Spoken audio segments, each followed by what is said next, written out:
Yeah, I just think it's bullshit because what's it called?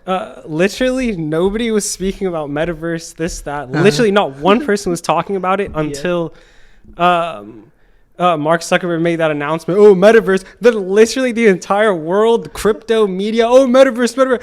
Every crypto fraud, all the frauds in crypto, which is like 99% of the people in crypto.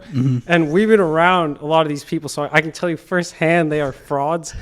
Literally just took, metaverse, added on top of their already blockchain, crypto, that. They added, and on top of their Web3, they added metaverse. They were like, next buzz, and then they all started raising enormous amounts of money, talking this. Oh yeah, we're building metaverse. Well, nobody wants to go to some stupid bullshit metaverse like reality. Like, have you seen like the what's it called? I think there's the demo Mark Zuckerberg, but it's just like some dystopian bullshit. Like So there's like some funny meme where it was like, I think it was Mark Zuckerberg. It's like, oh, you die in the metaverse, you die in real life. And it's like Mark Zuckerberg, oh, you lost. He has a knife, and then he comes and just starts stabbing you. And I think that's a good analogy to what it is. I just think it's bullshit. So you don't think there's like any utility towards it, or like nothing? But utility for what? What? I don't know, like video games? We've been here for that. Humans have been decently civilized for like what, more than 5,000 years. What the hell? Like what the hell do we need to be in a virtual world for? Like for what purpose? I mean, why for video games, for entertainment. Yeah, okay. But anything past some like basic entertainment, but even the entertainment. I don't know if you ever put on those VR goggles. Like after like maybe an hour or so, it just gets kind of annoying. Like, I mean, that's just like the beginning, though. I mean, I'm sure like back in the 70s when fucking Pong came out there, or like the 80s, whatever year it came out, they're like, what the fuck? Like, this is stupid. But like, what, 40 years later, you have it in your pocket and you're doing a whole bunch of cool shit. The same thing that you use to market your stuff, message people and all that. So yeah, but are you gonna like... I don't know. It's so early. I mean, are you really gonna stick a thing on your head and just be locked in a room all day? No human interaction? No, I don't think. I could maybe see like a chip in your fucking brain, or like contact lenses. I don't know. This is very hard to predict what it's going to be, but it will be integrated within ourselves, so we can achieve like what Elon Musk is trying to do, or something like that. Yeah, but that's has nothing to do with metaverse. Well, I know, but let's say like it connects to you, and then like when you're sleeping, you're fucking in a little meta type of thing. I don't know. When you're sleeping, then how are you going to get rest? I mean, don't you dream? Are you not resting when you're dreaming? No, I guess you're not. No, you're not really. When you're dreaming, you're not really resting.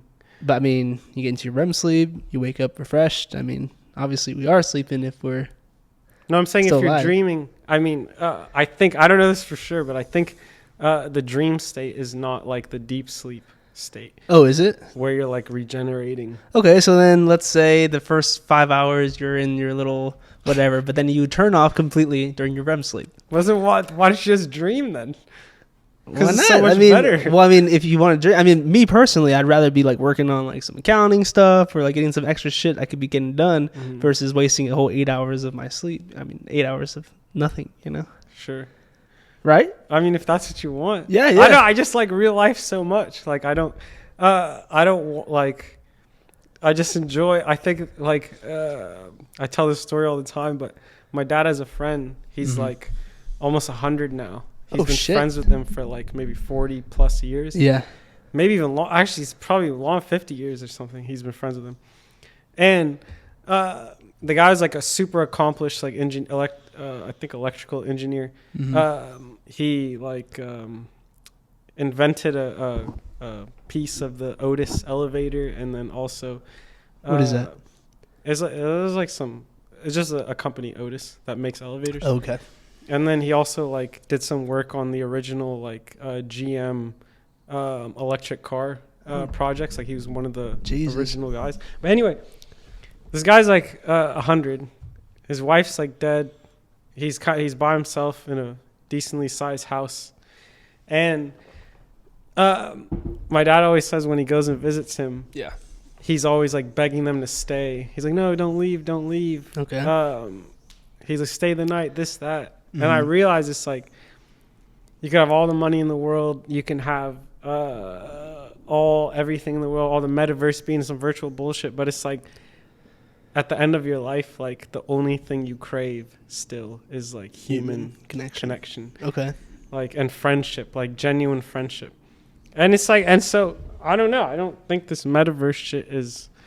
The thing too is like, I mean, sure, it's too early, but it's just also I can't even speak about it because it's just based off a bullshit premise. Like some guy just decides to switch the roadmap of his company because Facebook's dying, and everybody sees that it's dying.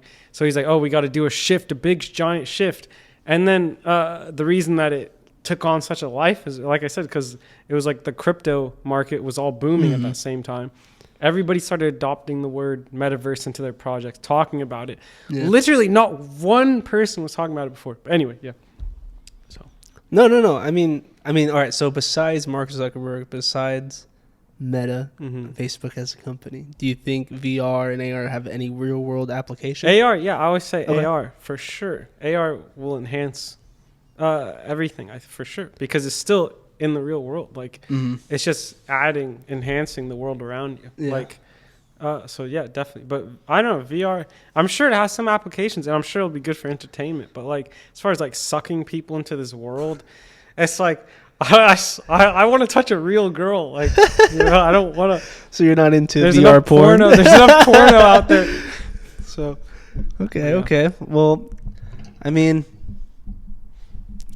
let's see. I agree.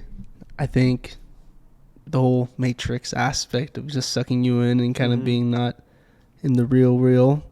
But I mean, to some people, it could be like pretty chill. You know, they're just tired of being alive, or they're, you know, maybe an old person can't move. Yeah. You know, I don't know. I mean, if that old person's got bigger problems if they're old and can't move, you know, and miserable enough to like want to go into a video game. That's the other thing too. Is you have to be in a, like you said, you're referring to people that aren't in good places in their life. Yeah. That would want to do something like that. But it's like, is that the solution where you just, that's like giving people opiates, like these doctors over-prescribing opiates. Yeah, I was just listening to that. It's the exact same thing. It's like, let's not solve the problem, but here's this mask you can put on. And then eventually it's going to tear your life apart. Yeah. So what do you think, just kind of changing the subject, so after being around, how old are you? 27 now. 27? Yeah. Okay, nice. I'm a grown man. Grown-ass man. 27 years. Were you going to get married? No, sorry. My parents keep saying, oh, you got to get married now. Oh, really? Yeah. Oh, shit. Okay, so being 27 now, what are you seeing? You're approaching 30. You're kind of ending your 20s soon. What have you learned so far? What have I learned? Like, in what way? Anyway, that's life. Because that's super broad. Yeah, exactly. Like, answer it the way you would want to answer it.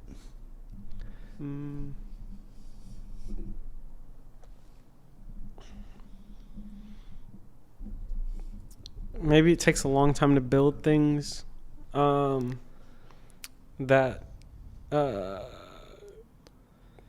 most people are just living in an illusion, and that we're actually, this is a big one that I learned that it really hit me hard, is like that a lot of the world around you is like, can sometimes be based off a lie. Like, it's not necessarily true. Like, we're just like in a deceptive bubble that we're living in, like where you hear things, see things sometimes that are interpreted a certain way, but they're not actually that way, and then you just go through life thinking they're that way. And what else have I learned at this point? Do you think, like, because I feel like I've been feeling that too, that your 20s is kind of just reality kind of being broken over and over again? Because we're still young, we're still learning, so it's a lot of like, kind of just, you think something, but then a year later, 5 years later, it's like, what the fuck was I thinking? Yeah, 100%. No, yeah, for sure. But you say, oh, we're breaking reality in our 20s, but it's like, not everybody is, though. And we might think we are too, but we might not even be to such a high extent that we think we are. But a lot of people that I met, it's like, well, when I say, oh, living a lie, this, that, it's like a lot of people are just in this strange state of mind, and they can't break out of it. And sometimes I can go into a certain state of mind. It's hard to break out of, but I'll just speak not of myself. But it's like I see people that are literally stuck mentally in their 20s, and instead of trying to like break free by all means, they resort to other means that don't necessarily help them in the long term. Like,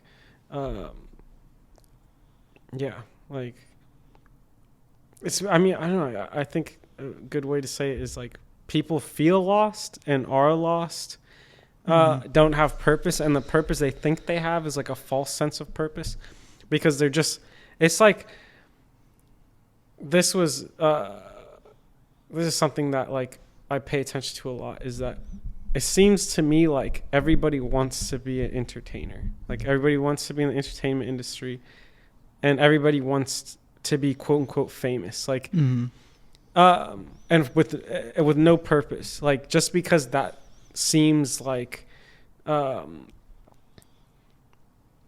it's like the most glamorized thing. It's like, and it's, to me, like that's like one of the most saddest things on the planet, that we have a generation of young people that is just seeking validation through a strange ways, like trying to be an quote unquote entertainer, and not even a good one. Just like they just want to be.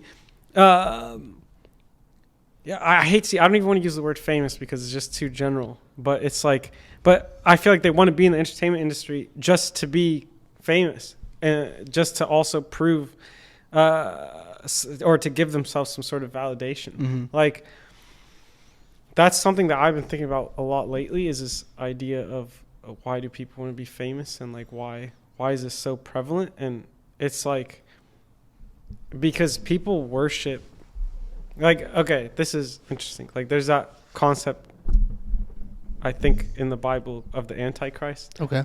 And to me, the Antichrist is like mostly like celebrity, like, and the entertainment industry almost works as an Antichrist. And because people worship that so much that they want to be it. It's like, you could either be like God or you can be like a celebrity. And people have chosen to be like a quote unquote celebrity. Yeah. And that, because that's their God. That's their new God. That's the new God. Like, let's all worship that. And it's been amplified through social media too, obviously, because people are, I realized the other day I was on Instagram and I was scrolling, and like for the past couple of days, I seen this, the same person like over and over again. Yeah. And I was like, and then after I was off Instagram, I thought about that person afterwards, and I was like, holy shit, like this is just like brainwashing me to like, I should not be staring at a person this much throughout the course of my day or week. Yeah. Like, this person is not God. Like, or even close to God, or even striving to be God. And so I don't know, I think it's just a strange thing. And I just don't understand why people want to be in the entertainment industry, because it's such shit. Like, it's just a lie. Like, it's literally a lie. Like 99% of the people in there that have like gained some prominence, like, I'm going to scrap that thought, but it's just not true. Like, it's not what people make it out to be. Not even that. It's just like the world is so much more vast. Like, it's shit. Like, who gives a shit about being in a movie or going on a TV or being a singer? Like, this weird thing, everybody trying to be a singer or a rapper. Yeah. It's just like, for what? There's enough fucking singers and rappers. No, I don't want to hear. I literally don't even, like, I'm sick of finding new shit, because there's already good, like, great shit. I mean, that could be said about any situation, any industry, any thing. But it's just like, the world is so vast, and instead of trying to find like truth and harmony and love and do something unique in life, like, everybody just gravitates towards the same thing.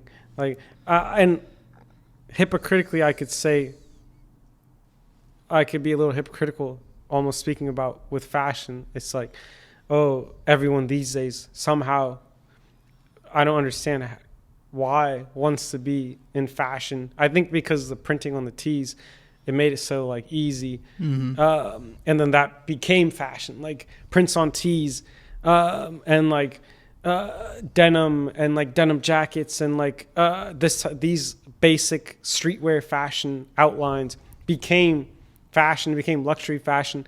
It became what everybody wore basically. And so it's like, oh, so people see that, oh, that shit looks so easy. And it is so easy. Anybody can. Like, I literally tell everybody, like, you could literally start yourself some clothing shit instantly. It's actually incredibly easy. And so I guess because of that, now everybody thinks that they should do that. But it's like, we don't need more of that. Like, that's not what we need at all. Like, matter of fact, we need to get away from that. And so in that way, like, oh, me doing fashion. But it's like what I'm, and maybe this is also a hypocritical statement, but it's like what I'm attempting to do in with clothing is not even about fashion to me. It's just the way I like to think. I think about it on a deeper level. And so it kind of just like fell into my lap that way. I honestly didn't choose to like go into making clothing, but it just kind of stumbled into my hand and I was good at it. And but yeah, I just say that to say like the vastness of the world and the amount of things that need to get done and the healing people need to do, and everybody's just caught up on trying to become bullshit. And the thing is too is that great, if you are going to try to do that, they're not contributing anything. That's the other thing. Nobody's contributing anything to what they're doing. Like, there's like, you're literally adding nothing. Matter of fact, you're taking away from it because now you're making it worse. Like, so yeah, but anyway. Here, let me adjust something really quick. Yep. Oh, that's good. Yeah. Yeah. There you go. All right. That's it. That was smart. Yeah. No, all right. So to bounce back on that, I agree. Especially living out in LA, you know, we see a lot of influencers, a lot of people kind of trying to chase the clout and stuff. Yeah. Chase the clout for real. Yeah, they chase the clout. And honestly, when you do a deep dive into it, I get it. I mean, a lot of them are in their 20s. They're looking for validation. You know, a lot of people are lost. They get kind of caught up. I mean, we were brought up in the U.S., you know, where we idolize celebrities and stuff. So I totally get it. And then we get in L.A., we get all the people from all the states that are clout chasers. That's so true. So, concentrated in one. So we get very concentrated out there. That's so true. Yeah. So yeah, living out here can give you a bad taste of it. But to kind of rebuttal or devil's advocate, you know, like what you said, you are in the fashion industry, and I wouldn't say I'm in the fashion industry. You're designing clothes. Yeah. And you're trying to be artistic, right? You're using clothing to express yourself in a sense. Sure. Sure. And to categorize a lot of people into just throwing more shit basically into the system that's not needed, there's also a lot of people that are artistic and who are just giving out, you know, their meaning through art as well, whether that's music, fashion, trying to act or whatever. So I wouldn't say everyone's trying to clout chase, because, you know, it kind of puts down a lot of the people who are also just trying to express themselves through art. But I know what you're trying to say, though. I mean, we are living in a time where fame is just very attractive. But I think that's also a big thing about living in LA and then also being in your 20s. And I mean, even me, I actually just had this conversation on the last podcast where I was telling them I got high after like 2 years of not smoking or getting high or whatever. Did an edible and it was great. You know, I was chilling, watching a movie. It was like a body high. But the last hour, like this is why I stopped smoking, was because I get super anxious, and that's what happened. I got super anxious, super in my head, and started like thinking very deeply, and like, you know, doing the podcast or doing marketing for the stores and stuff, and using kind of my face for that, being like the face of the business and now the podcast as well. It's like, do I really want to put my face out there? Do I really want to be, not that like, you know, I'm killing it and popping off, but like just even the idea of my face being out there, like, wouldn't it be nice just to be anonymous, you know, like rich and anonymous or something? For sure. And I was really thinking, I was getting very anxious. I was like, holy shit, the amount of responsibility that celebrities must have, and like the amount of constant like, oh fuck, like what if I say something that gets like that fucks me over? Like their whole brand, their whole reputation can be over within like seconds, you know, just from a bad tweet or something, or something from their past. So I was like, holy shit, like actually fame isn't all what people make it out to be, because that actually sounds shitty, you know, like always having to think, not that like, you know, I have any bad intentions or anything, but like still just always having that second thought in your head of being like, yo, like, can I do this? Will this look bad? Now you're just living in this LA bubble, or LA, like, where now you are kind of like a zombie. You're constantly just thinking, is this the best thing for the Matrix or whatever bullshit, you know? So, I mean, all right, on the first one, you said people are just kind of trying to live their art, or kind of express themselves through their art. Like Mr. Fitz. Yeah. Who's? That ceramics teacher. Oh yeah, love that guy. Shout out to Mr. Fitz from high school ceramics. There's only like 3 teachers in my life. Yeah. He's one of them. That was just amazing. He's just like some awesome guy, ceramics teacher. Thanks for letting me make the ashtray. But people, of course, people should express themselves artistically. I agree. And who the hell am I to sit here and try to say this, that, about that? But I don't know, like, I love history, so I always, I basically look to history for inspiration. And it's like when I just see the most majestic things ever throughout history, and then I see what people are calling art and expressing themselves these days, and it's just like, it's just complete garbage.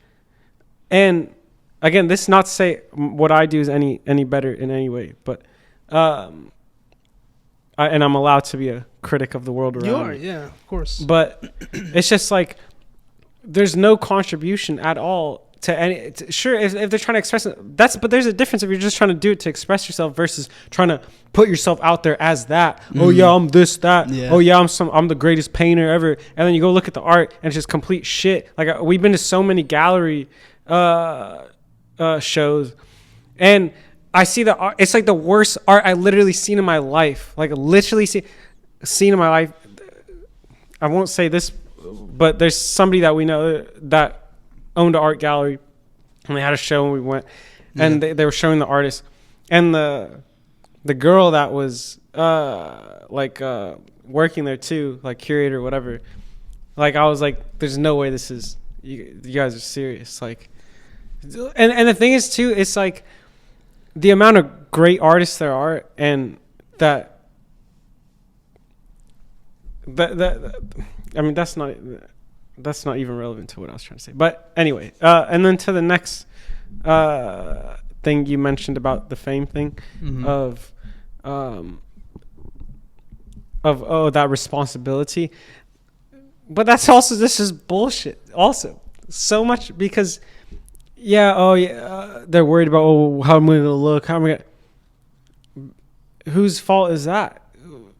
Okay, you're worried about what you're going to say. Then you're just controlled. Like, then you're a slave. Yeah. Like, and most entertainers are slaves. Yeah. Because they don't own anything. They just do what they're told practically. A lot of them. They're signed into contracts. They're not allowed to say or do a lot of things. So that's why they're scared, because they're caught in a little box, and if they go out of that box, then they can get in trouble. Like you said, they lose this or lose that, because they never owned anything to begin with. Nothing was actually theirs. Like the whole thing with Kanye. Yeah, I mean, obviously that's a different situation, but it's like we saw him lose literally everything in the matter of weeks, which just showed he didn't actually own anything. He had nothing. Like, you have to think about how insane that is. That somebody we revere so much actually had nothing. Like, which blew my mind, because I was like, did nobody around him did they not get together to try to build something up separate from that? But that's kind of swaying from the fame thing that, I don't know. I think trying to say, oh, there's the other side of fame where you're not allowed to, that's, like I said, then you're just a slave. Like, you're a slave before the fame, and you're a slave after the fame. And yeah, I don't know. I think, but see, these are what I'm talking about with the illusions that it's like we have these ideas of these things, and that maybe necessarily aren't.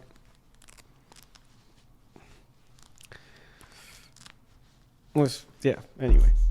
Yeah. No, I see what you're saying. Yeah, I agree. I mean, my point is that a lot of people chase it, and like they're not really thinking why am I chasing this? Yeah. You know, and there's a lot more to life than just trying to chase something that people kind of shove down your throat. Yeah. I mean, it's a lot of cool stuff to do out there. I mean, all right, so if you had $1 billion, what would you be doing? I think I've thought this out already. Okay, but I'm going to ask you too. Okay. Throw this back on. I would. So my plan, once I finally build up the clothing, is to start a company that builds houses. Okay. But like builds the most beautiful houses that are also the lowest cost housing, that also basically last forever, like the pyramids. Like, if you go to ancient times, like most of the structures are still existing. Like even the ones that are underground, like they're just covered in dirt, but they're still there. Yeah. A good wind will knock this house over tomorrow. Our neighbor is building a fucking giant house down the street. They tore down their small one and are building a bigger one. And I watched them build it over the course of months. Cheapest wood I ever seen. Just bullshit. Just looks like a good wind can just knock it to shreds. Yeah. So yeah, I just want to build housing and get rid of, like, I want to make it so housing, non-luxury housing, is no longer a speculative asset and no longer looked at as an investment and no longer can be an investment, and the price doesn't necessarily fluctuate because there's such an abundance of housing and good housing that you can't, other than luxury real estate, like, which I think that's fine to speculate on because it's like rich people, so who cares if they lose or make money. Yeah, so I would take a good if I had $1 billion, I would take a good chunk of that and put it into that, and then build up the clothing with the rest, and then just buy some stupid shit. Yeah. What are you buying? I'd definitely buy a Phantom. Okay. Extended wheelbase. Okay. Two-tone with and then I get I'd probably either get a Koenigsegg or the Lamborghini just announced a new Lamborghini. It's like their last V12 ever. It's the most beautiful thing I've ever seen. Or probably get one of those, and then obviously just buy some houses and stuff. Yeah. Yeah. Okay, so you're not living at your home, the homes you build. Maybe no, sure. But this is so you're talking about I just got the $1 billion, so it's gonna take a while to develop the housing to figure it out. So I gotta buy a couple mansions in between. Oh, that makes sense. That makes sense. But for me, I get $1 billion wired over to my account tomorrow. What am I doing?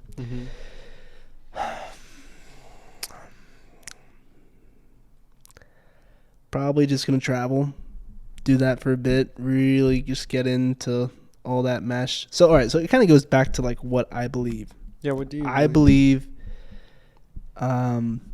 like I don't really know what happens when we die. Mm-hmm. I feel like it could just be blank. Most likely, I don't know. Yeah. But all I know is that I am alive. I do have a limited amount of time here, so I do want to have a lot of fun. So I'll probably take the next 5-6 years and just travel, have a good time, really experience life, do all the stuff I've wanted to do, cross everything off my bucket list, just really live it up.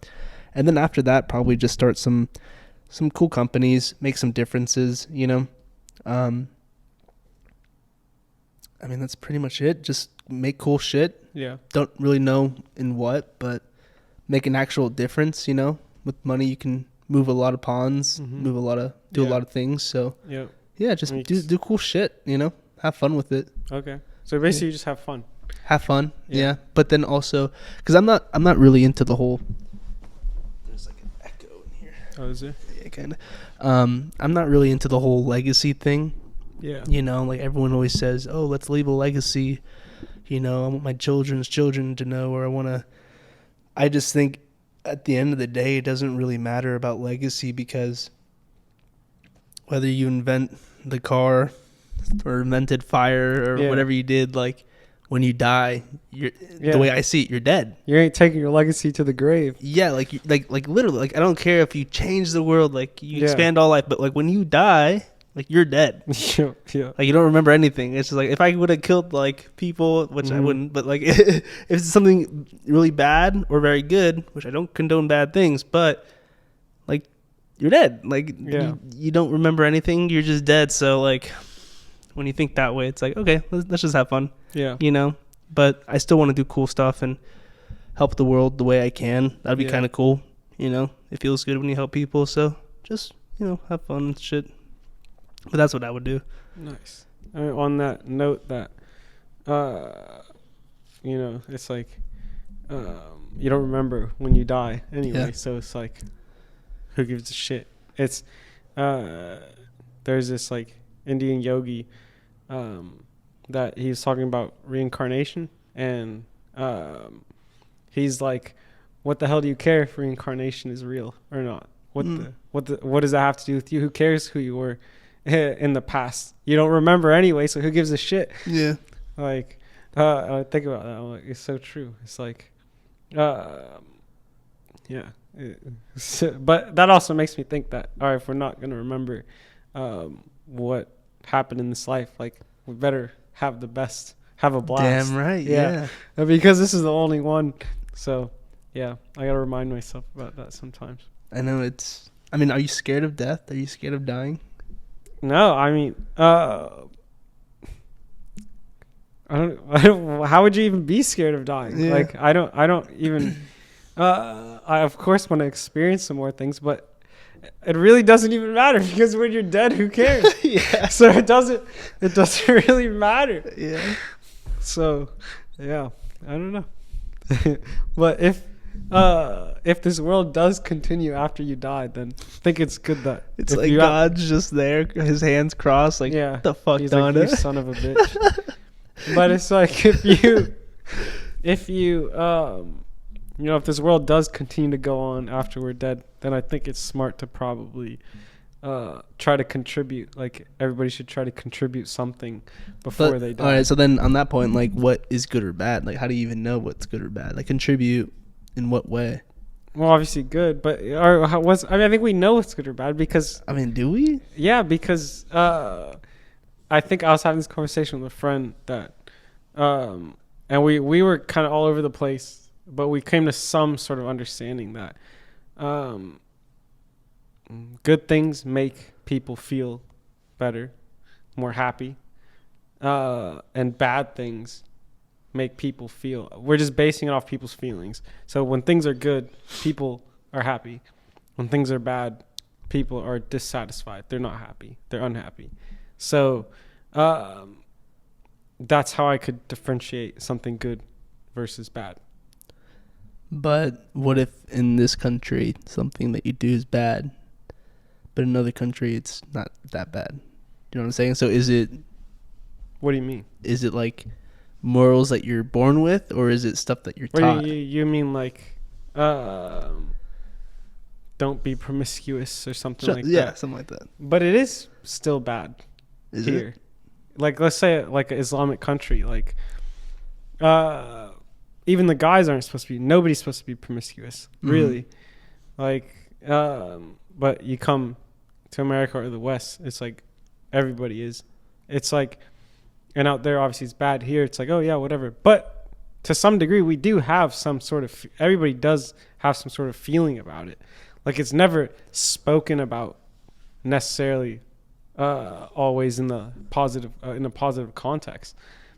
Like, I think really when we hear about that, it's spoken about in like a.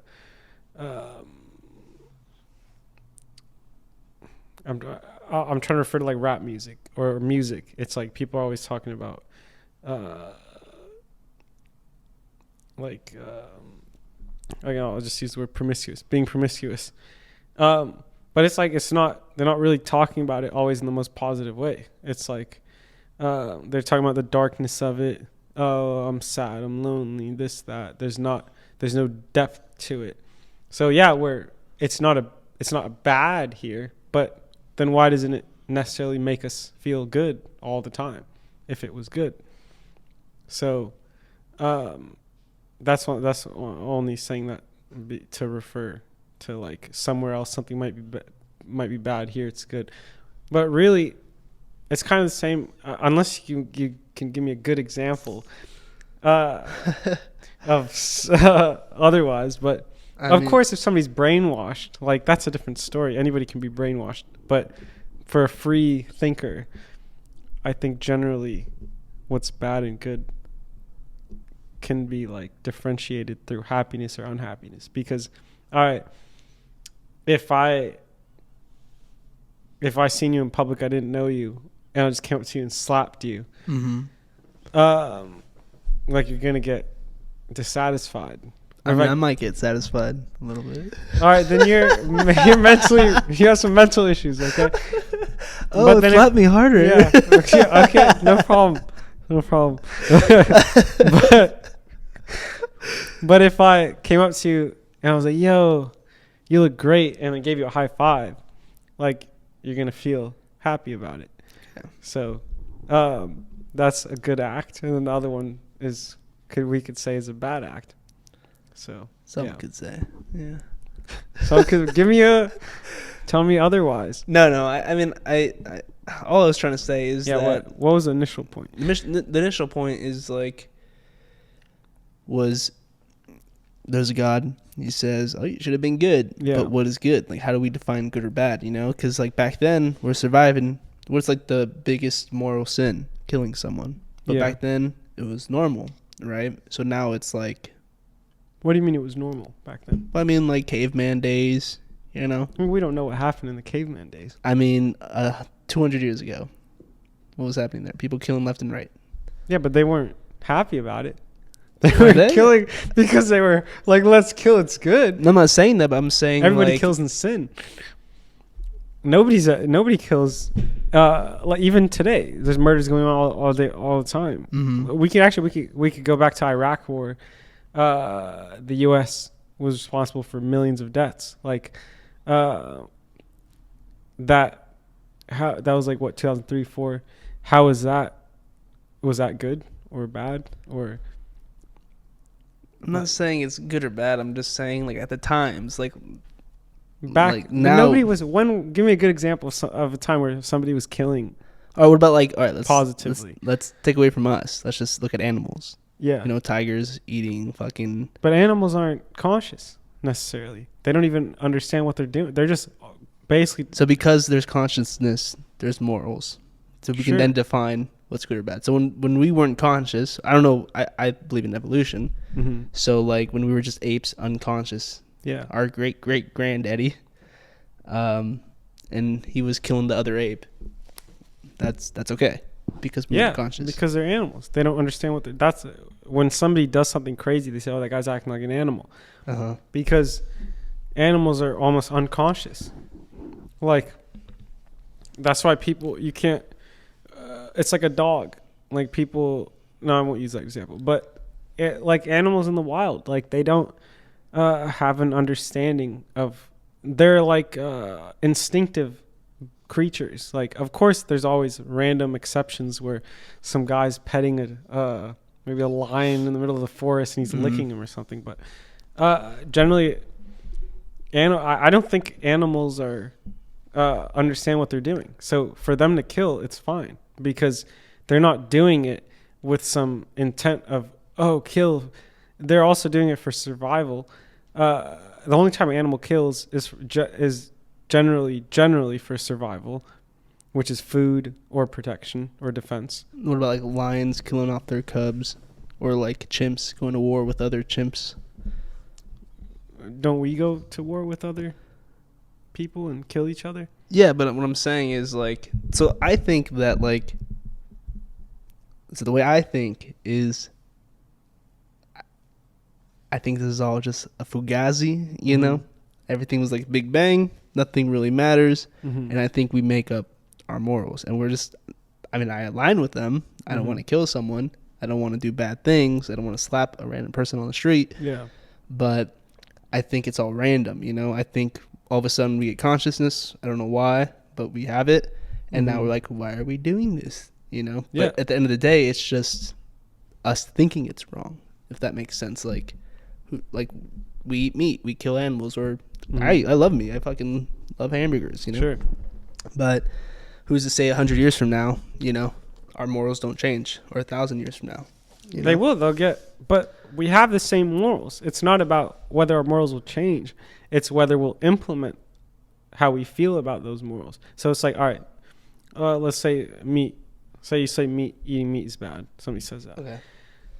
And maybe we realize in 100 years that, we probably shouldn't be eating meat because we don't really need to eat meat. And there's no point to eat meat. So it's like, but maybe we have an understanding right now of things that,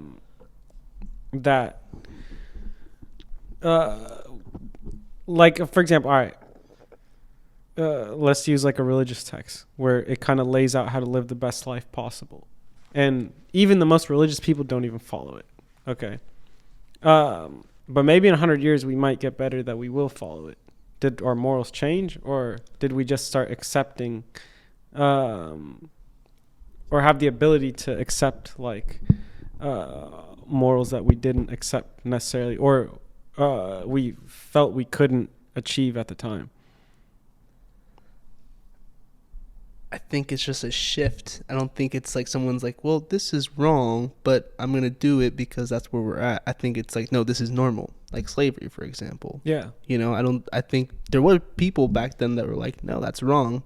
But I think a big thing was that in the environment, it was just normal. For sure. But that goes to my point. You said there were people that thought it was wrong. There's always, but let's say the majority thought it was fine. It wasn't a big deal. Mm-hmm. But there's people that thought it was wrong. And maybe we don't know because we've never talked to a slave owner because none of them exist. So maybe they did feel some way about it. What's his name? I think it was Thomas Jefferson. I was just reading about the other day. Because he had a child with one of his slaves, and I think he expressed one time that he felt bad about owning slaves and tried to just treat them at the best, but he felt his hands were tied. He couldn't do much about it. Like it was just, and to some degree, that's a tough statement to say that people thought slavery was good, because one, we don't know that. People can say it, but they could, just because evil acts are happening around you unconsciously and it seems okay, doesn't make it okay. This goes back to, okay, what's good or bad? Okay, the slavery one's actually a good example. Okay. When you're enslaving somebody, they're your slave. I mean, we know what a slave means. You're controlling them. They live a miserable life. Like, they have no freedom. They have no mental freedom because they can't learn anything outside of what you teach them. And they have no physical freedom because they can't really go anywhere. To the slave owner, he's fine. Oh, we've been doing this all the time. All my neighbors have slaves. It's all good. But for the slaves, it's the most miserable existence in the world. This goes back to me saying that an act of happiness to somebody is good. Act of unhappiness is bad. So you're making these people feel unhappy. That's a bad act. And it's like, I really feel like with a situation like that, people can hide their morality all the time. Like, they can hide how they feel about things. They can lie to themselves all day long. But I know for a fact that if people do something that could be viewed as wrong, that they at least had a thought about it, that they knew it was wrong. They might never express it. You may never know, and it'll be lost in history forever. But yeah. So what do you think that is?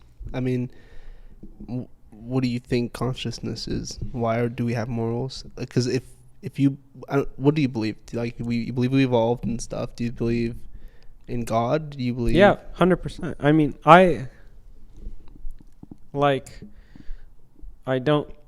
was having a conversation about this with a friend, that he was like, God can't exist without religion. And I was like, that's the biggest bullshit I ever heard in my life, because it's God then religion. Like, religion is created around God. Yeah. But that is also the reality, though, of today, is that religion is their God. Like, it's almost like God isn't even in the religion anymore, because people are following this religion. They're not following God. Like, matter of fact, I don't think God would want you to follow or to be a part of this, like, of a club, the God club. Like, because to me, so yeah, back to your question, I 100% believe in God through, and I guess I look at it in the yogic, like, way of, I just try to have a personal connection with God, and I don't even know what that means. So I'm still discovering this, but what I've come to see is just to, my belief is just love God and try to imitate God, and yeah. So do you believe that God gave us consciousness? No, consciousness. See, I mean, that's just a word. We use that word to describe, like, the fact that we can somehow understand the world around us and have these, I don't know. I think this is all just to this power. When I say God too, it's a word of description. Like, I can't even say the unfathomable power. Like, that'll be my other word I'll use for God, is unfathomable power. Whatever that means. I think this is just a game for him, like, or for whatever it is. I don't want to say him or her or whatever, but I'll just say him. I think this is just a game. Like, I think this is just fun. Like, and sometimes I think that this is something for you to maybe add on top of or think about, or is, how does this even make sense? Even this idea of consciousness, us being here and doing things, it's like none of it makes any sense. There's no purpose for it. I genuinely see no purpose when I think, and it actually, sometimes I have to stop myself from thinking because about this, because it, like, starts driving me nuts, is that I don't see a purpose. Yeah. Like, there's I look in every crevice, I think about it in every crevice, and I can't find a purpose. There's none whatsoever. And the thought that, we think we have consciousness, like, is all this just predetermined? Like, because if there's this almighty power, then it must know our future. So if it knows our future, then we're just playing a script. Yeah. So then what the hell is even going on? But no, I have that thought all the time. I mean, it creeps and goes, and I feel like a lot of people feel this too. I was driving one day and they're like, what the fuck? Yeah. It makes no sense. None of it. None. Like, when you sit down and think about it, why? But then people have different, avenues of trying to make sense of it, whether it's through religion. I guess it's kind of hard though, being like atheist or like not. I have no idea what I am. Wait, you believe in God? I don't know. I just believe in. What do you believe? I don't know. I don't know. Like, to me, there's no real hard evidence. Of course, there's no evidence. Yeah. So, well, actually, here's some evidence. This existence. That doesn't mean anything. I mean, like, but, why would that automatically prove that there is some higher being that's creating everything? Okay, this is what I think about to justify my thoughts, and then I'm gonna ask you a question. And again, this is all just like, I don't understand anything. I don't know anything of this. Mm-hmm. So,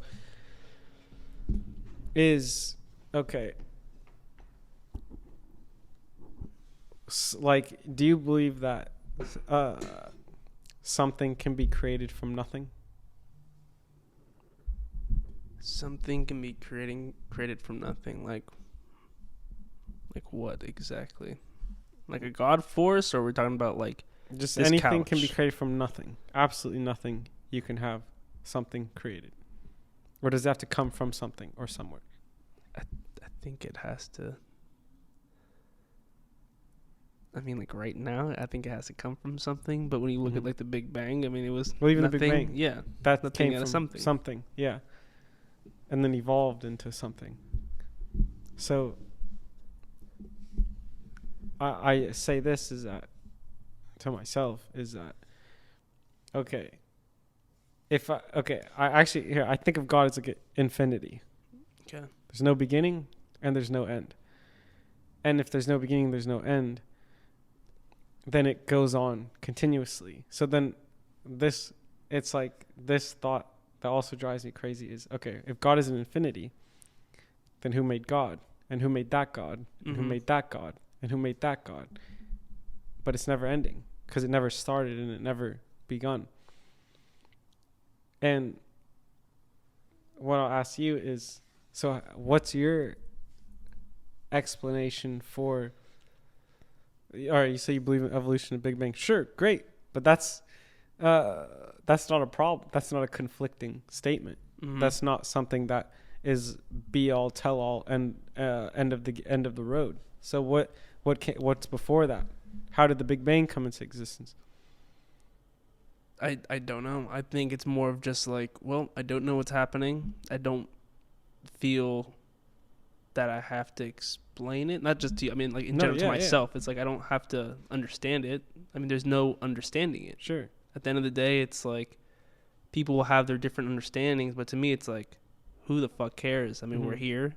Yeah. Why like contemplate about it? I mean, we could have fun discussions, and it is fun to talk about it. But for me personally, it's just like, I really don't know. All I know is I got to make a little bit of money. I want to make sure my family is good. Mm-hmm. I want to have fun. We're going to die and have a good ass time. Yeah. And that's all that matters to me. And at the end of the day, like if I die and then there's a dude waiting for me, I'm like, okay, cool, bro. Like, what's up? But besides that, it's like, I don't really put too much thought into it, but I can. It's fun, it's fun to think about. It's fun to kind of come up with little theories, and like it is really fucking trippy when you think about it. But for me personally, it's like, I think we did evolve, probably Big Bang. I really don't know. But other than that, I'm just kind of stumped, really, because we really can't say or wrap our heads around it. How could you wrap your head around a God if he is infinite? Like, for us to think that we could. Can't. But that's why at the basis form, I can say that there is some higher power. Like, because, like I said, this doesn't make sense to me. And so if it doesn't make sense, then it must be some sort of joke. And who likes to joke? Like, why would this... Because it is a joke at the end of the day. The whole thing is a joke. Mm-hmm. Like, it's like there's people that... the way people live their lives, like the way we exist, the fact that we die, and then that's the end of the road. Like, like what the hell? Like, like, I mean, it is comical. Yeah. I mean, it's this whole, 80 years of, what the fuck is going on? And then just some people are rich beyond means and just have a blast whole time. Yeah. Some people are just in the worst shit for a reason. whole lifetime. Yeah, no reason, no explanation. You can say, oh, it's their fault, but was it really their fault? Because somehow the cards aligned in one person's favor and one and didn't. Because even in my life, like, and I'm sure you could say the same for yours, random things have occurred that were completely out of my hands that helped me a lot, like in life. And so I'll say this too, though, that one thing I've noticed, and this is still a beginning of a concept for me, is, and this yogi said this also, that the downfall of a nation is the loss of God, and that I think that more people do not believe in God these days than ever before, at least in America or the West, you want to call it, which allows people to not have any, like you're saying, we don't understand. All right, let's say good or bad doesn't mean anything. But if good or bad doesn't mean anything, then that means you can do whatever you want.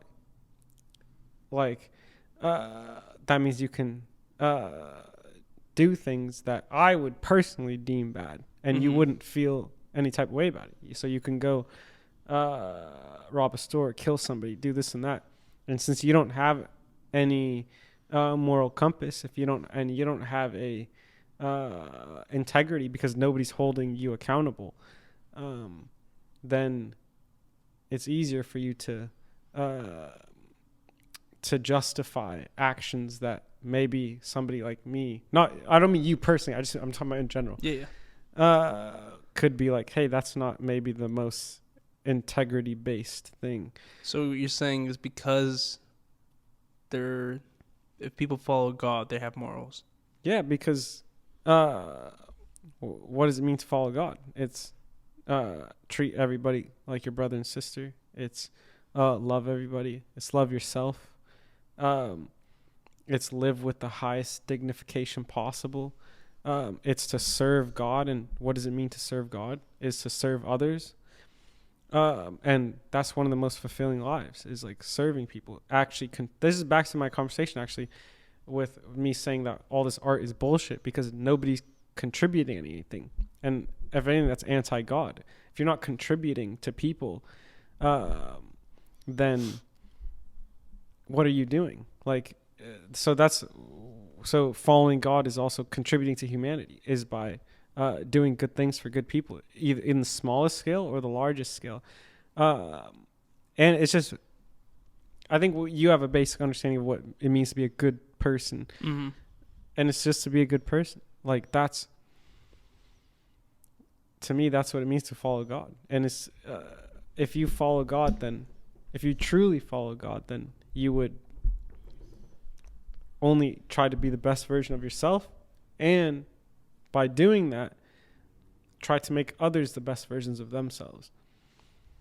And it's almost like for me, it's like, I always think that what I do must be done, like, I'm just doing this for God. Like, I'm not doing it for myself. I don't care about my own personal satisfaction in this. I don't, like, all right, with the clothing, it's like, I try to look at it like, let me give people the best possible clothing that I could give them. Like, and I mean that. And you could see it through, just even with the materials that I use. And it's like, because if God was making clothing, he wouldn't be giving people trash. He wouldn't be printing on a t-shirt, on a bullshit t-shirt, and that's made by some slaves in China, and convincing everybody to wear it for a price that is just astronomical, that enriches one person. Like, so, yeah, I don't know. I think, like, just, it's like, like, see, I look at Jesus as just like a prophet, or like a yogi. I consider Jesus like a yogi, which might be a controversial thing, but it's like, follow him, like, imitate him. This is actually back to the fame conversation. People are worshiping the Antichrist, the devils. Like, people are worshiping these celebrities that are controlled, puppeteered. These people don't even think for themselves. And everything they're spewing at you is garbage. And you're worshiping it, idolizing it, ruining your own life. When who you really should be following is God. Because if you were following God instead, and you weren't worshiping these false prophets, false idols, like, people idolize people. They worship them. It's just a man. And it's not even just a man. It's a man with no values. It's a man with no integrity, because he can be bought and sold like a dog, you know, like, but if you follow God, that's the highest attainment. Let's say, even if you don't believe, it's like, how do I follow the highest possible being of myself? It's like, okay, there's this idea of this God that is perfect and loving in every way. Obviously I can't reach perfection, but let me at least try to reach that. And then that's why I think people, when you hear religious people speak about, oh, they found this religion and their whole life has changed, or they found God and their life has changed, because they realize that, holy shit, I just live a more blissful life with a few ideas. Just loving other people is the most basic thing in the world. Can change your entire life. So, yeah. Oh. Yo, what's up? Good. Oh yeah, I never thought about it that way. That's actually crazy. I see what you're saying. So because they're idolizing these different things that at the end of the day don't bring any type of enjoyment or satisfaction or improvement, they will always kind of be empty. Mm-hmm. But if you follow these followings, it will bring you fulfillment, joy, and meaning. Yeah, sure. Meaning. The purpose that everybody's lacking. Like, that's why it's like everybody's lacking purpose. They're following false purpose, which is this fame and these, like, oh, I want to be like this entertainer because, I have, man, something I've heard people say is like, oh, I want to be like this so I can, because, you know, I want to help people and this and that. You're not. You want to help people for real. Just help your family, you know, help people around you, you know. It's like, those people need help. Really, you're not helping anybody, you know. But yeah, and it's like, and that purpose, like, we're all looking for purpose and meaning outside of ourselves, but it's like, imagine finding that purpose within you, and I think you'll actually find your real purpose in life. Like, what can you contribute to the reality around you? Like, genuinely contribute. When I say contribute, is like improve the life around you. It's like, all right, say you want to do something in business, then your business, whatever it be, should be focused on making the people's lives that you interact with in your business better. Mm-hmm. Like, if you're not making their lives better, then what the hell are you doing? Like, you're making money, you're God. Huh? Right? You're making money, God. But you're making money. Making money is a byproduct of doing something good or bad.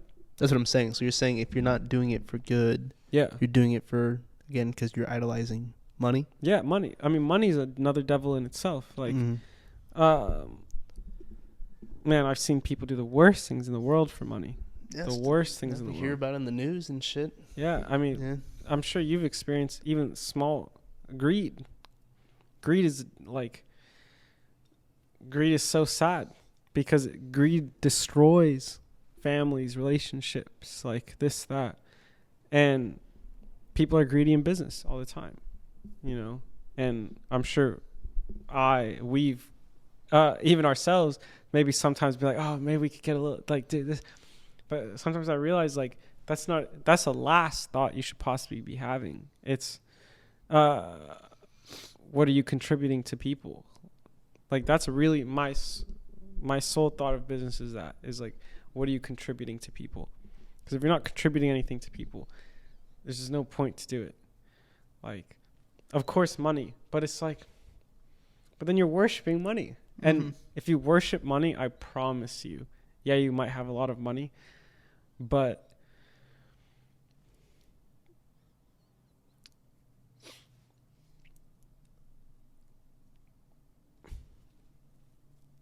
it's not the life that you'd want to lead, because I see people that worship money, and like directly I've been around somebody that worships money, and it's not that they're a bad person, but it's that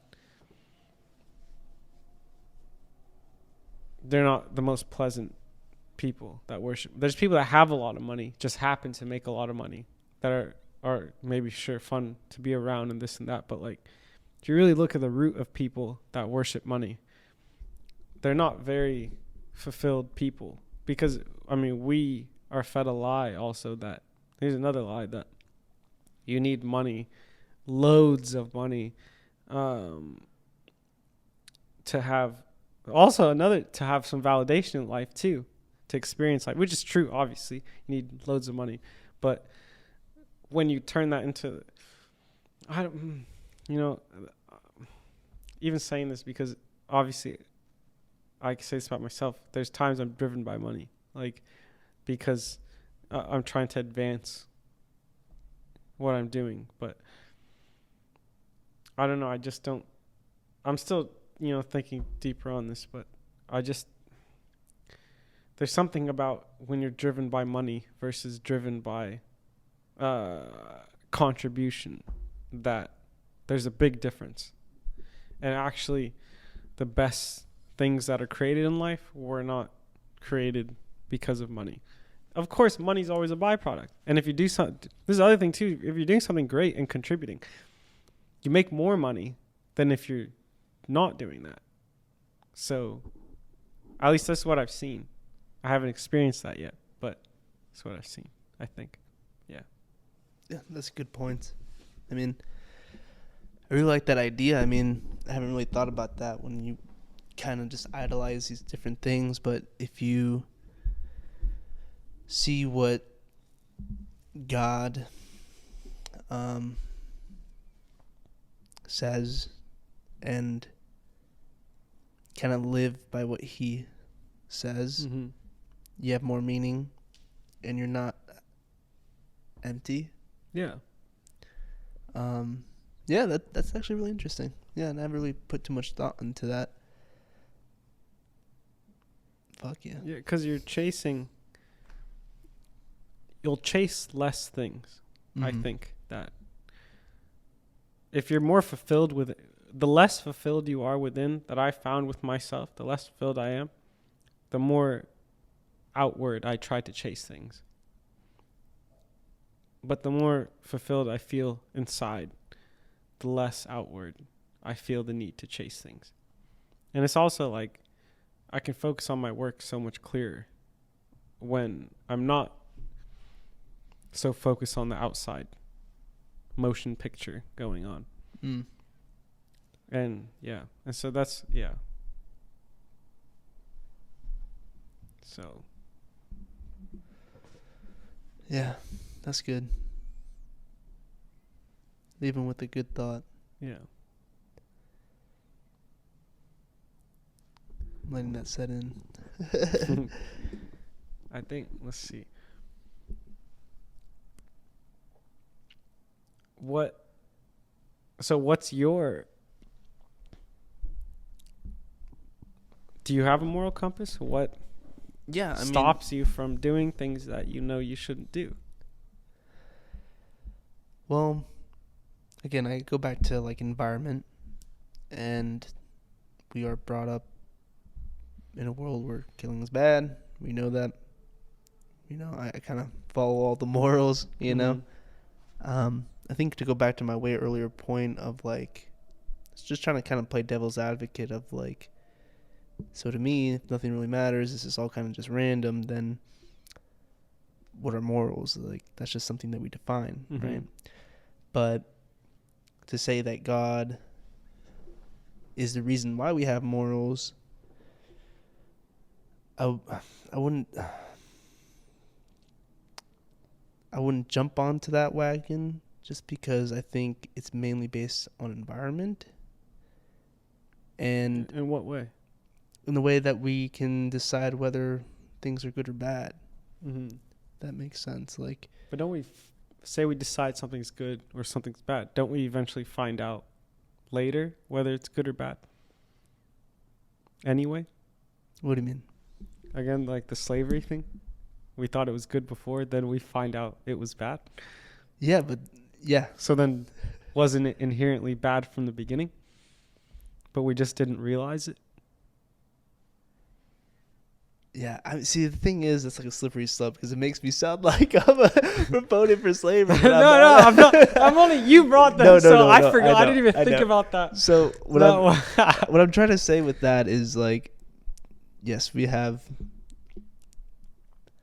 It's just a slippery slope. I don't even know how to describe it.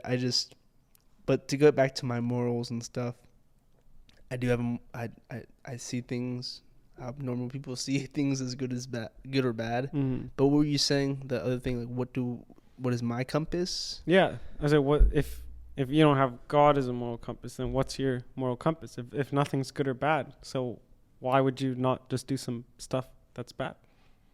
I mean, because there's consequences, and I don't really feel like doing them. I'm not like tempted to go do bad. Exactly, things. you're not tempted because you don't.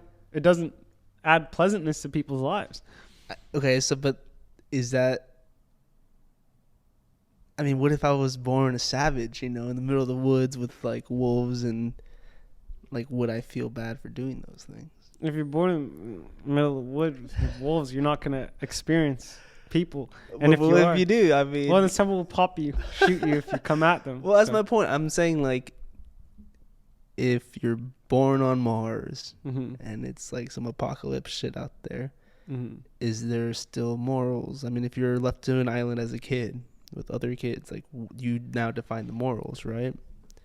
Like, how would we know that they still have morals? Like I said, I can define good or bad to some degree based off happiness and unhappiness. So if I do something, think about it in other human beings, your fellow human beings. You can do things that make them happy, and you can do things that make them sad or angry. So if we think the things that make them happy, we can characterize that as good. And the things that make them unhappy, we characterize that as bad. So if that's the case, then it doesn't, then that also has there's an issue with, do you care that you make other people feel bad? Me personally, yes. Yeah. Yeah. So then you do have a moral compass, or you do. Yes, I do have a moral compass. You do roll on a good or bad stream. Yeah. So you do believe in that. Yeah, I mean, I follow it. Yeah. Yeah. Why? Why, if it doesn't matter, why would you follow it? Yeah, I guess it goes back to what you're saying. Like, it just doesn't feel good. Mm-hmm. Feels bad. Yeah. So maybe we have an inherent idea of what's good and bad, just based off feeling. Maybe that's where emotions kick in. It gives us some sort of. But if we were animals, there would be no moral compass. Exactly. That's why we're not totally animals. I don't know. Yeah. I mean, no, I agree. Yeah, maybe that is why we have feelings, because that is just our internal moral compass that we're just naturally born with. Yeah.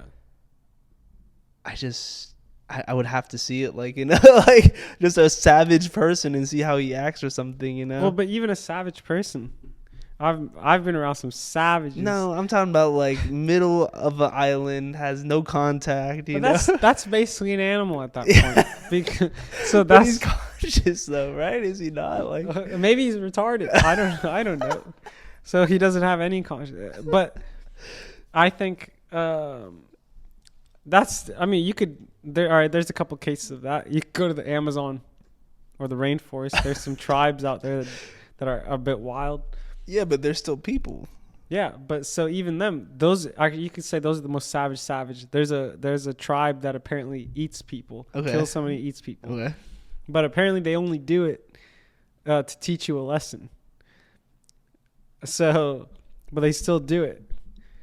So you could say they're the ultimate savages, but I think they understand that that's wrong still, but they still do it. It doesn't necessarily mean they think. See, the thing is, you'd have to go into somebody's head to understand how because anybody can commit an act and act happy about it, but they could be internally they could have. Actually, this is a good example. Is that there's a lot of people that do things that are wrong, and they eventually commit suicide. Sometimes 20, 30 years later, because they're so guilt-ridden by it. Even though they don't get no consequences to them. Matter of fact, they might even get enriched by it. Yeah. But they end up killing themselves because they can't handle the guilt. Maybe the first year they were able to. But over a course of time, eventually, I think it just eats them up alive. Even these murderers in jail, I think at some point, I think they think about it sometimes that as twisted as they are, that yeah. And you think that's like God? Sure. I mean, there's 2 times I think that people really can gravitate towards God: the lowest of the low or the highest of the high. And I think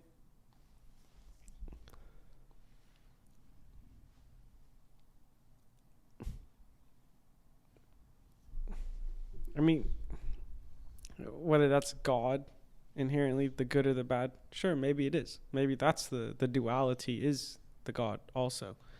It is this duality of our existence, that there's duality in everything, good, bad, up, down, and so maybe that's a reflection of God too, that which goes back to the infinite idea. It's like, if there's good or bad, then it's just a constant loop, bouncing back and forth infinitely. So yeah, I mean, now whether, I don't know, I couldn't say. I couldn't say. I don't know. But there's with a lot of yogis from the past, so yogi is basically a person that gives God to people. And they're proposed allegedly to be able to do and perform things that are like break reality. That and they basically talk about this super bliss and this God state of consciousness through meditation that they experience, where they basically experience God. And if I take their word for that, then maybe there's a way to actually experience on a deeper level what that word God even means that we haven't yet. So until then, it's like it's undetermined. Yeah. So well, I get my morals from, I guess, what I feel is right or wrong. What you feel, exactly. And and the overall of what I know is to be right or wrong as well.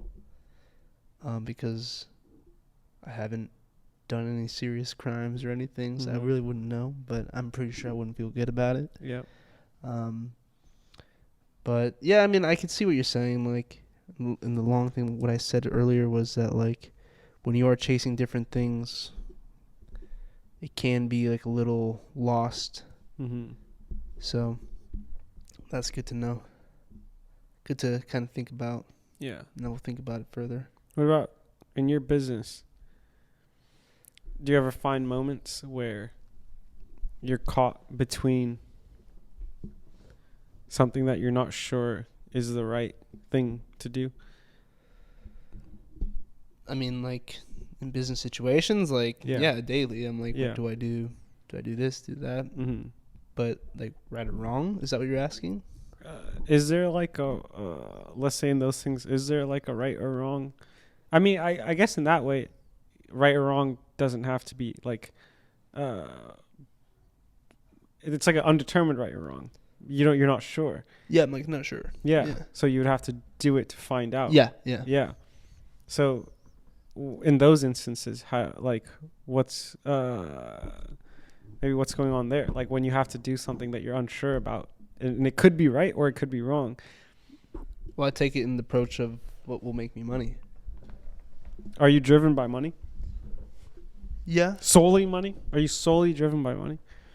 I mean, like, in what sense? Yeah, like I want money so I can be financially free. Yeah, of course. Don't have to worry too. about that stuff. Sure. Yeah. But I'm saying, are you solely driven by money? Is that your God? Is that your Messiah?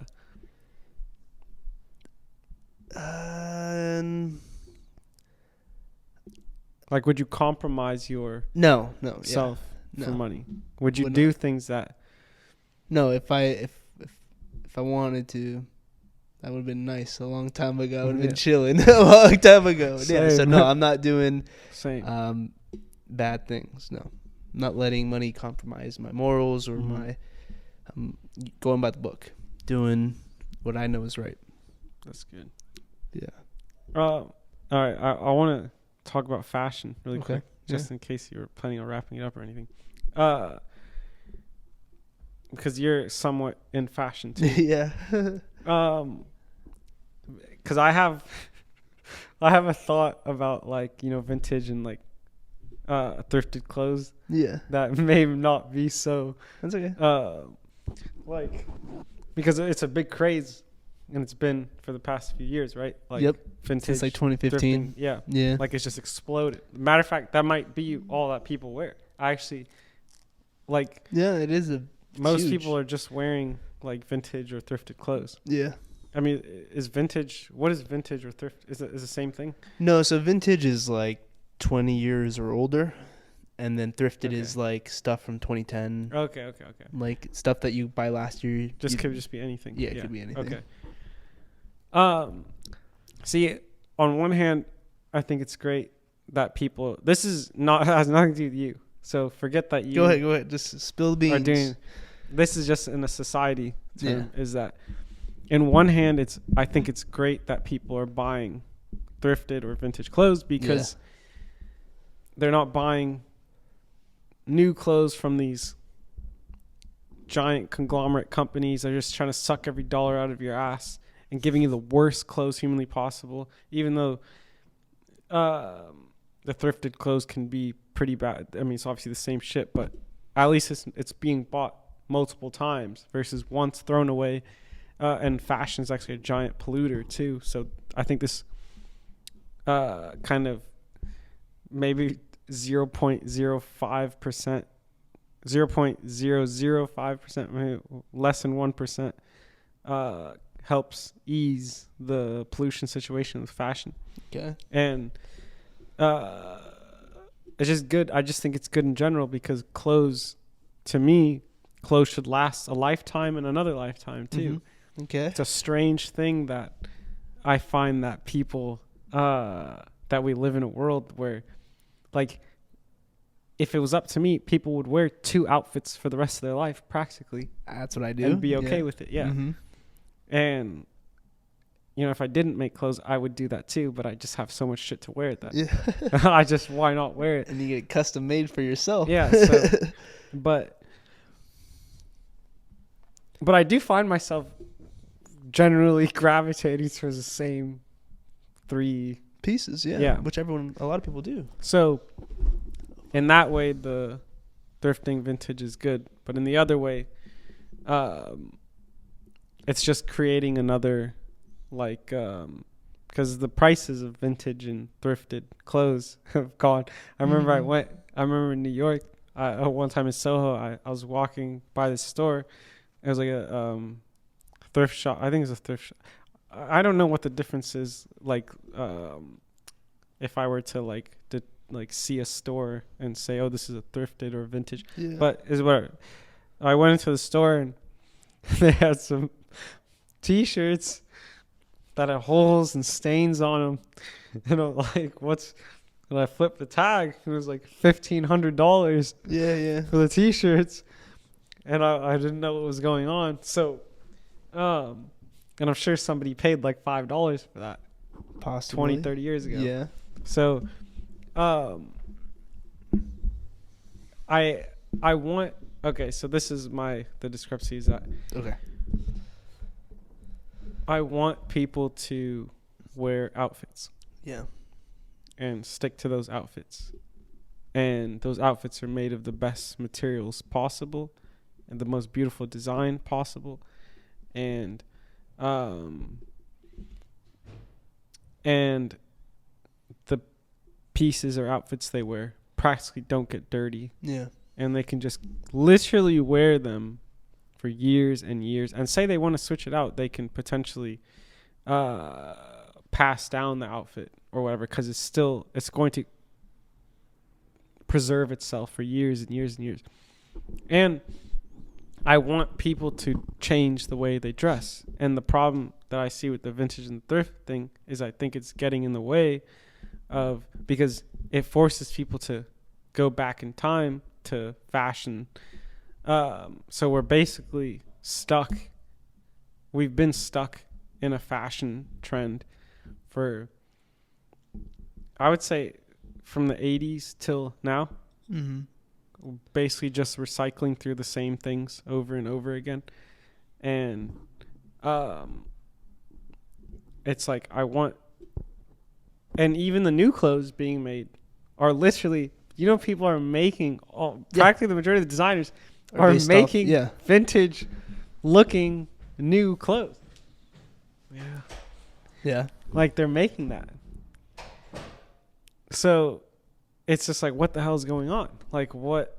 Okay, well, at first, I think you're basing it off like the U.S. And what is the U.S.? A consumer-based country. Not just the U.S. This is around the world. Well, yeah, but I mean, like, when I went to Europe, same shit. No, I know. Well, the West or whatever, like, I mean, consuming. What I'm saying is, when we live in a country, first world country, what do? We consume. Yeah. So is it like, is everyone looking for the top quality clothes, or are they just looking to consume? I mean, whether it's the new iPhone, the new laptop, new shades, anything, they're just consuming. So to say that thrifting and vintage is a completely different thing. That's a collector's. Those are people who respect like clothing and the timeless pieces. Okay. That's like people collecting vintage Rolexes. Okay. Or Rolls Royces or different things. That's a completely different monster, and there's a reason why they're priced at those prices. If it's a $1,500 tee, that's an original. I sold a sweatshirt for $600, and it was a Red Hot Chili Peppers sweatshirt. Okay. That's from 1990. You're not going to find a lot of those. Yeah. Okay, so no, sure, that's cool. Like, I use that same argument, just like people that collect watches, you know, or any type of vintage piece. Like, there's people that admire that stuff. As for thrifted stuff, I mean,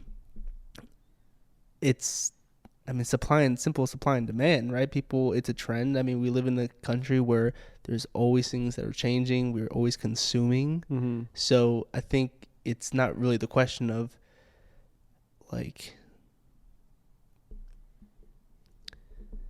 I think it's more of kind of seeing the bigger problem of people just consuming. I think that's what you're trying to get at. I mean, yeah, no, right? That's actually a great point. That is what I'm trying to get at. Yeah. I mean, it is that, but it's also, sure, that's, but in a way though, that thrifting is helping stop the consuming, because you're in a way, but at the end of the day, I mean, it could have been anything. It could have been the new Nike shorts. You know, it's just a trend. Yeah, yeah. I mean, I'm in the business. I mean, I think it's cool. I think it's fun that people are getting into it. But is there an aspect though that people don't have as much money to buy new stuff, so they're buying thrifted clothes? Is there something of that? Because they have a wider range and of wider brands that they could pick from. So if they're thrifting, they can buy something that maybe costs like $300, $400 jacket. They can buy it for like $50. Is that a thing? Okay, so you're asking why is it a thing? No, is that a thing? That sometimes, I mean, the when prices, thrifting, I mean, like at my store, it's more of like curated pieces and stuff that we upcycle. So we like do dyes and different things. You're more, see, maybe you're more like, you're also more, almost in some way you could say you're your own clothing brand or clothing creator too, in a way, because, or curator, I get a curator, you're a clothing curator. Like basically, yeah. So let's leave you out of the conversation. Let's just talk about thrifting then. Like like Savers and like Goodwill. Is that where people are going? I'm not sure. Yeah, they thrift anywhere, any secondhand shops. I mean, there's different places. There's like vintage shops, like 4th Street in Long Beach. It's just all vintage, 50s, 60s, 70s, 80s, more curated stuff. Okay. So people will just like that style. People like, just like people like, you know, Ralph Lauren or different high-end brands. I don't know if that's high-end. I don't pay attention to any of that. Kind of. But like, it's just a style. It's like someone's personality. They like that. But thrifted, I mean, Savers, Goodwill. I mean, there's families that go out there that, you know, can't really afford new stuff, or they're just don't like spending money and they just don't really care about clothes and they just want something to wear. So thrifted, but I think it is a trend right now, and I think it is. I don't think it's good or bad. I think it's just people consuming. You know, at the end of the day, because if we're in a different country, you know, not a first world country, we're not thinking about consuming. We're thinking about surviving. You know, our parents are both, you know, immigrants, and my dad doesn't care about clothing. You know, I mean, my dad doesn't care about anything materialistic. Yeah, he doesn't care about anything materialistic. Yeah. You know, all he cared about was giving himself and us a better life. Yeah. You know, so Then let me try to frame this thought a little bit differently. Is that what, and I'm going to ask you something when I say this, is that, so my whole thing with fashion is changing the way people dress. Okay. Like, and I genuinely think that changing the way people dress can maybe somehow also change the environment around them and the way they go through life, because I find that what people wear is essentially kind of their body armor in the world. Like it somehow defines them. It creates a way for other people to address them. And so with fashion, it's like I want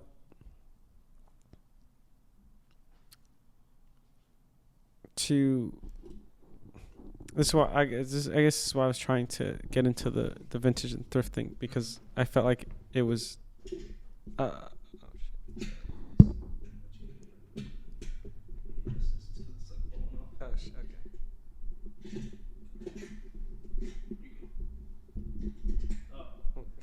Here, I just need to bend it like this, and then that's it. All right. All right. Going back to the thrifted in fashion. It's just, I feel like we're evolved now to a point where we need to change the way that we dress. Like, and it might sound, whatever, who gives a shit how we dress? But I really think it's important.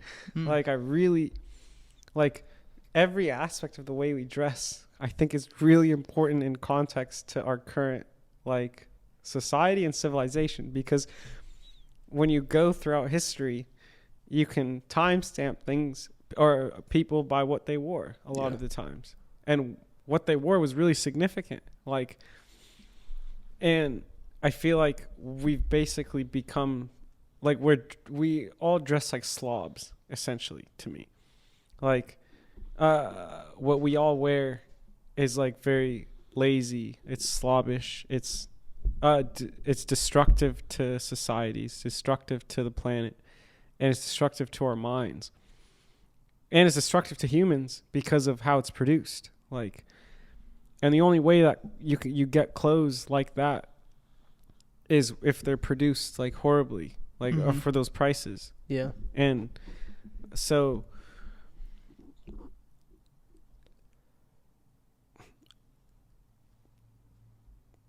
I just feel like if we don't change the way that we dress soon, that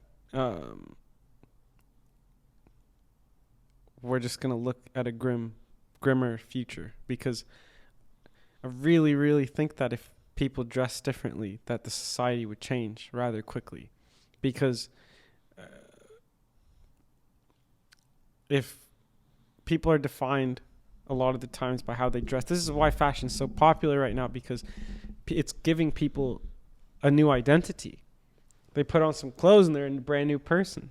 Mm-hmm. Like it's like if a girl dresses like a prostitute, so in your mind you can kind of understand what that means. Mm-hmm. And it's like she's giving herself an identity. You wearing what you're wearing, you're giving yourself an identity.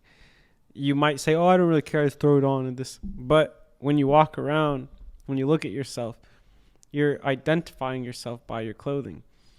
And black t-shirts all the time, baby. Yeah. So it's like, I just feel like that needs to change, and I really want to change that, because I think it's super important for the rest of like, I know it just sounds so corny and so untrue and such bullshit. Like, you could easily just say, "Oh, it's the biggest bullshit I ever heard." Oh yeah, you need to give a shit how you dress. Yeah. But I really, like, I don't know why, but I just think it's incredibly important, because why throughout history where people dress in certain ways, and this other thing too with the outfits is that in history there wasn't people had a few outfits that they wore all the time. And matter of fact, for all I know, people could have wore the same outfit all the time for the rest of their life, practically, and have a few different outfits for different occasions. So you're going to a wedding, or you're going to this or that. You have a few different, but for the world around you, it's like you have an outfit that defines the society, and it's also, like I said, the most beautiful, because this thing, the way people dress, I feel like it hurts for me when I go into public. Maybe you don't pay attention, but it hurts, like, to see the way people dress. Like, it physically hurts me. And then and it's like, I know that if people dress differently too, that it would also somehow improve their lives, because they would just feel like a different person. And again, it's like, if people wore a few outfits all the times, the best designed outfit, the best material, and the longest lasting pieces of clothing, that's timeless. Like, literally, it's like a good suit. People wear suits. They've been wearing suits from the 60s till now, and it still looks as good as it did before. And it commands a certain presence. Like a business, or like I'm talking about like the professional suit, like it commands a presence. Like, if you see somebody come to you wearing that suit, you're going to treat them differently. And you can lie and say that's not true, but you just will. No, yeah, unconsciously you will. Mm-hmm. So, yeah. I'll ask you, is that, what do you feel, why do you feel so okay with just wearing a t-shirt and some pants? You wear that basically all the time, t-shirt and pants? Basically. Yeah, okay, so why do you? This top and then jeans. Yeah. I like the simplicity. I like not having to put too much thought in it. I think the black shirt looks good on me. I like how it makes me feel. Mm-hmm. But I'm more focused on trying to grow the business and not really put thought into how the clothing, I style the clothing. But I know what I'm wearing makes me look good, if that makes sense. So it's not like, I'm going to put a random t-shirt on today and some random pants and not match. But it's more of just like... Well, what if I told you that if you wore something different, you might feel like that. You might think that. But that you would actually somehow feel even different, feel even better. What if I told you could wear an outfit that's still, you don't have to think about it one sliver, and it makes you feel 100 times better than the outfit, and you still don't have to think about it? Yeah, no, I'd be like, yeah, that's great. Would you wear it? Yeah, 100%. Yeah. Well, that exists. Yeah. So I was just saying. So where's my custom outfit, yo? It's coming. It's on the way. It's all coming. No, I agree. I think there are times where I, put a little more thought and effort, and I do feel 100 times better. Mm-hmm. But I think it just comes down to like the individual, of like who puts effort into what, and what your meaning in life is and what you're striving for. So for me, it's like, I know I got to make money. I know I want to build something, and that's my priority. And it doesn't really need me to have the freshest outfit to feel 100% because I feel 100% within myself. Yeah. If that makes sense. So a black t-shirt and pants and shoes, that does it for me because regardless, I'm going to kill it today, if that makes sense. But I do know what you're saying in the sense of like, there are times where I do have an outfit and I feel great, or I have a haircut, just like that. That's a great, there you go. That's a good one. Yeah, great little comparison. I have a haircut, and I'm like, I feel fucking good. Yeah, you know, and that lasts. Imagine that lasted. Imagine you had an unlimited haircut. Mm-hmm. Yeah, and that feeling never ended. So, and of course, I agree with you. But there's just something. You can say that with confidence, and I believe you, but. Mm-hmm. There's just something different about clothing, which is why certain people throughout history wore certain clothing. There's just something about it. But there's a funny, I don't know if this is related, but there's a funny thing that someone said is that you can wear the king's clothes, but you'll never be the king. So what? That's always that always humbles. That's a humbling statement. All right. Well, I think that's a good way to end it. Yeah. Donna, thank you for coming on. Of course. Killed it, yo.